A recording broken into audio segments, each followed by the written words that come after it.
to do a quick conversation around the table with you, if that's it, while we eat. Totally, I'm ready. So one of the things that I love to do with people that I get to know is get to know them. And I know we're still getting to know each other.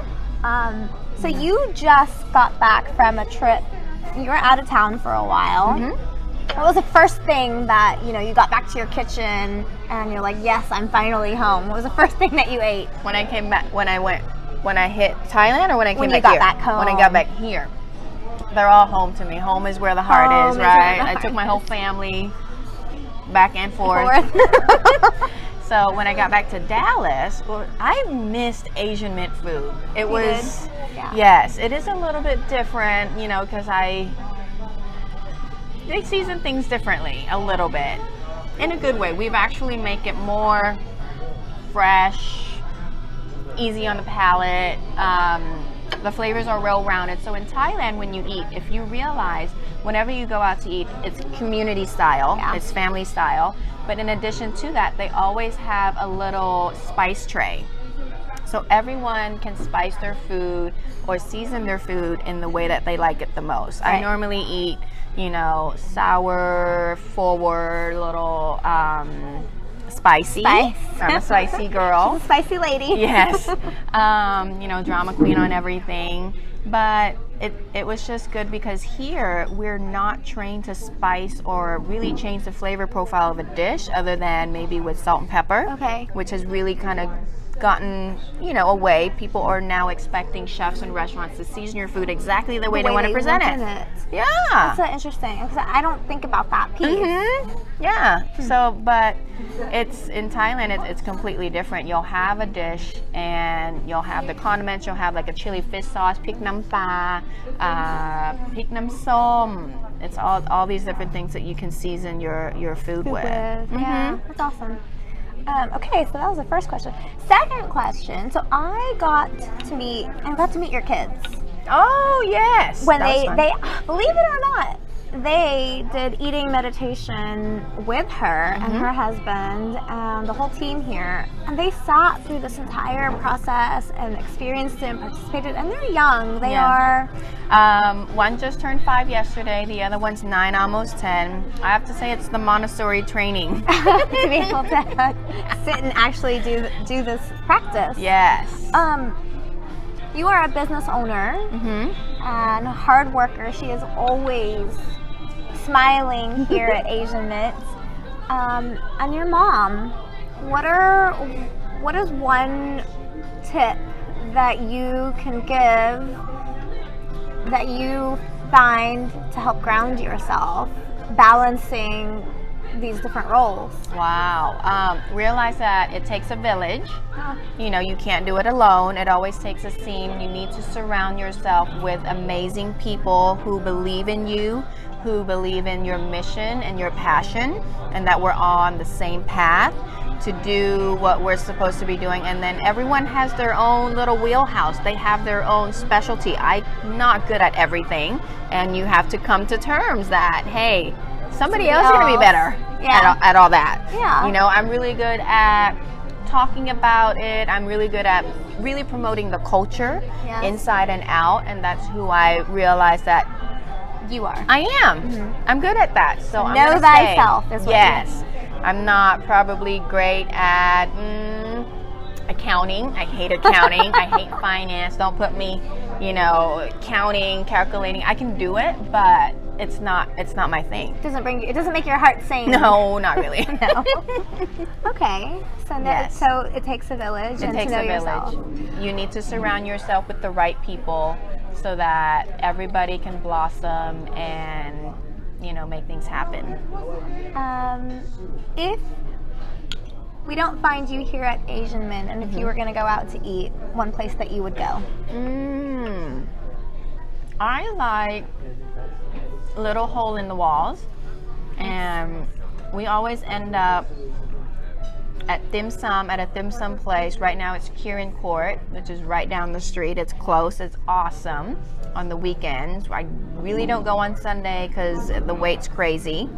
Have you had dim sum before? I have had it in San Francisco. I haven't had it out here in Dallas. It's just as good. Is that okay? It is. I mean, they do it well. We used to go to another place. They closed down. The people who used to own that place called Maxim, they moved from California. Oh, to here. To here and opened that restaurant. It was there forever. Okay. Yes, it was like a little secret place. It was really never a line. It was down the street. Secret place no more. Secret place no more. Yes. Yeah, I love Kieran Court. I love eating other ethnic food, Korean, pho, soup, and it's just yummy. Yeah. Good stuff. Awesome.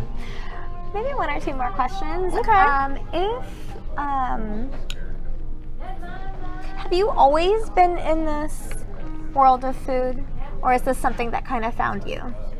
I never thought about it until somebody told me, like, you've always been around food. So that's a really good question. My backstory is I graduated from college. I did entrepreneur studies and marketing. I love that part very much. Okay. Up at Babson College in Boston. And then I went into work for an agency. Loved it. But during that time, all that time through college and working and everything, I was always the one who was cooking in the apartments or the condos, wherever, or at the school. Even actually in high school at Hockaday, when my boarder mates was telling me, you were always cooking. I'm like, you know what? It's just so natural for you. that I don't think about it. And then I just love bringing people. I love to serve. I love to feed. And when I finished my career up in Boston, it just got too cold. Honestly. I didn't even know that you lived out there. Yeah, I went through, I don't know, 4 to 6 blizzards, and I'm like, I'm done. So I loaded up my car. My mom came, and we did a little road trip back with my little puppy dog, and came back here to Dallas. I was about 23, 24, something like that. Didn't really know what I wanted to do. My dad wanted me to start a food delivery business with him. This was right after 9/11. He was working for a company. It went bankrupt, and he's like, I have a handful of customers.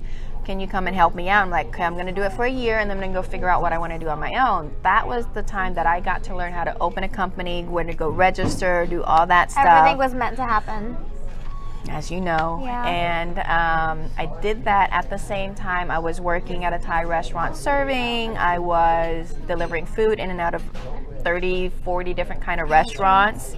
And what else did I do? Oh, and then I was going to El Centro for pastry. I love to bake. So you're a pastry chef. I'm pastry chef-ish, yes. Chef-ish? I don't really like to call Chef-ish? myself a chef. I'm more front of house restaurateur now. Yes, and love that experience. I did El Centro because I wanted to know how to mass produce something. You can bake, you know, a pie or two, a couple of dozens of cookies, but what do you do when you have to bake hundreds? Yeah.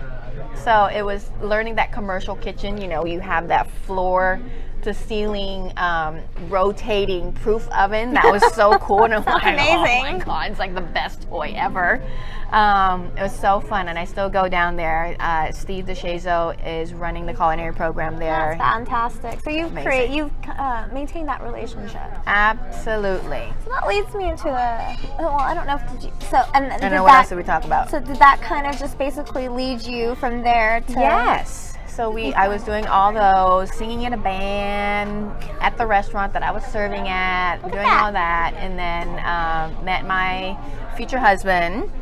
And then we were deciding, do we go back to Thailand and open something, or do we do something here? And we decided to do something here, and said if it didn't work out, then we'll go back. Aren't we lucky? 15 years later, we're still doing it.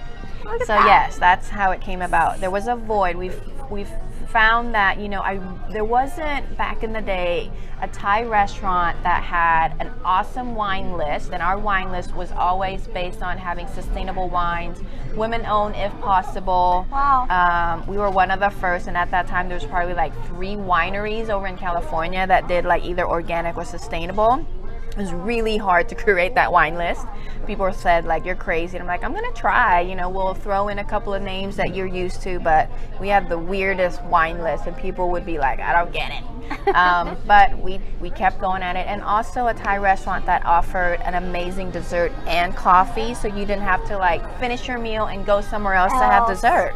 So that's why our green tea cake became so popular. My pastry chef background, I said I wanted to do something that was an Asian fused dessert menu, and that's how that came about. So I'd always wondered about that, because you know, you coin yourself as like Asian fusion, and this tastes like, I taste some like really authentic flavors, but I can see where you know, is the fusion part more the fact that there is the coffee and the alcohol and the dessert, like you're saying? It was probably, honestly, it was probably a marketing thing back in the day. 15 years ago, Thai food was really not on the map. It was all about Chinese food, Chinese delivery food. People didn't really know about Thai food. Yeah, it seems so long ago, but not really.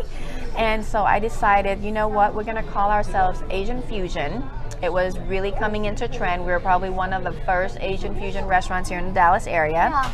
And what I did was I had a couple of Chinese dishes that you guys love now, which is like the Mongolian beef or the orange chicken. We used to have something called the Kung Pao chicken, which we have now renamed to the Sriracha chicken. We were one of the first who really made a sauce out of a Sriracha sauce. Yeah. But we didn't call it Sriracha because people didn't know what that was. Yeah. And now everybody knows. Everybody knows what Sriracha is. And so we had a couple of Chinese dishes. We have summer rolls from Vietnam. We have just like... I see. So it's a mix of the different... Yes. Got it. But it was still our spin, kind of like our Thai spin on the orange chicken or the Mongolian beef. It wasn't like a true Chinese recipe, so yeah. so it's like a fusing of the Asian flavors. Now really, I get it. yes. Understood. So one more. Do you have a mentor? Plenty. I love Yes, that. I like to call them femtors. Femtors. So shout out to a few of my femtors right now. I really look up to Sharon Van Meter. She's actually throwing her company party in our private room in a moment. She'll be walking in. I have a business femtor, Sandra Yancey with eWomen Network. I did the SOAR program with her. It really changed my life. I have Miss Ruth Vivrette, who introduced me to the amazing networking group of eWomen, and really all the ladies that I met there have been amazing. I met you there. So it's, as long as we, you know, the motto is lift as we climb. So...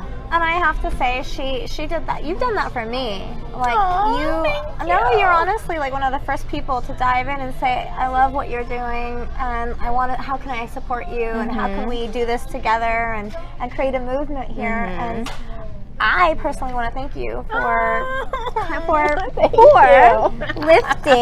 lifting me as you climb. Because I know whenever you start something, like I'm starting a new concept right now, and it's not easy. No. It's not easy. So I know when you start something, you have all these self-doubts. You're like, am I doing the right thing? Do people don't really understand? They don't get it. But if you have that person behind you telling you, you know, follow your dreams, you're doing the right way, you know, maybe angle it this way, people might get it. Hey, I did that. It did work for me. Yeah. Let's try something else. But right now, I think you're the best kept secret. So whenever all my chefy friends know about you and find out we do a lot more things together, and all of my mint fanatics on Asian Mint, you know, Facebook, they're going to find out about you. I'm really excited to share you with the world. So I'm really excited. Well, I am so thankful to have been here and to have had this time going live with you and just to share a meal. Yes, I'm ready to eat. Yes, let's do it. Thank you for those questions. Yeah. Oh my God, yeah. I call that a little bit of like a speed round of conversations around the table. Love it. Okay, so we're going to go offline. Yes. We're going to eat and enjoy, but I hope you guys enjoyed what we had to share with you today.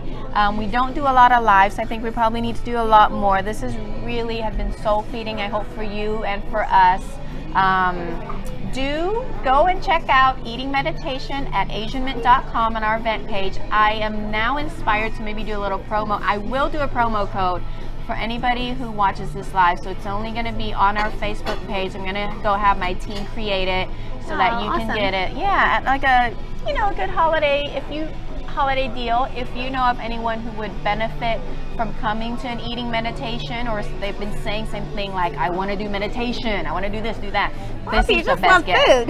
And if you love food, we'll be there. We're fun. Yes. So that would be good. Thanks for watching.